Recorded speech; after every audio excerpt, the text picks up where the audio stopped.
députés du Rassemblement national sont ou méprisés ou ostracisés ou Très que bien. sais-je. Bien C'est le sûr. premier, Bien c'est le sûr. premier, Bien c'est le sûr. premier, Bien c'est le sûr. premier. Mais vous avez dit Rassemblement national? Mais faut dire qui fait les invectives. La LFI. Mais vous avez dit Rassemblement national? Mais faut dire qui fait les invectives. La LFI.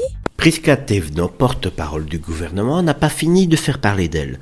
Entre son air assuré que certains qualifieraient volontiers d'autant et ses interventions souvent perçues comme hautaines, elle s'est taillée une réputation qui ne laisse personne indifférent. Moi personnellement, je ne peux pas véritablement me la voir. Derrière ces déclarations parfois teintées d'un ton condescendant, Prisca Thévenot semble incarner une communication politique qui, loin de rapprocher les citoyens, tend parfois à les agacer, avec un sourire souvent interprété comme suffisant et une attitude qui peut donner l'impression qu'elle parle d'en haut.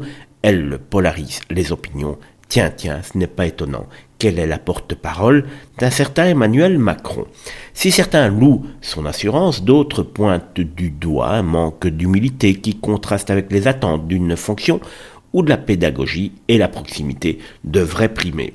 Alors, vrai caractère ou simple posture politique, une chose est sûre, Prisca Thévenot n'a pas fini de susciter des réactions parfois plus critiques que favorables, et cette remise en question et en place de Pascal Praud nous fait véritablement plaisir à voir. C'est vrai que Prisca pense toujours avoir la solution et la bonne parole surtout, mais souvent elle est à côté de la plaque. Les 577 députés ont tous la même légitimité. J'entends ce que vous dites, j'entends aussi ce que disent parfois les députés du Rassemblement national. C'est le premier parti en France qui n'est pas représenté par exemple au Bureau national.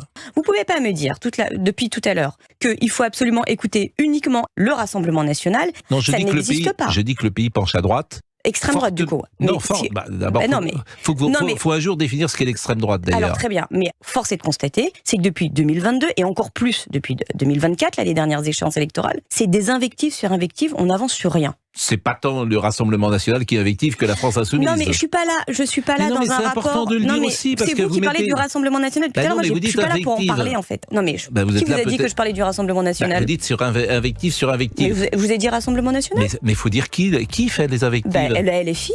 Faut le dire.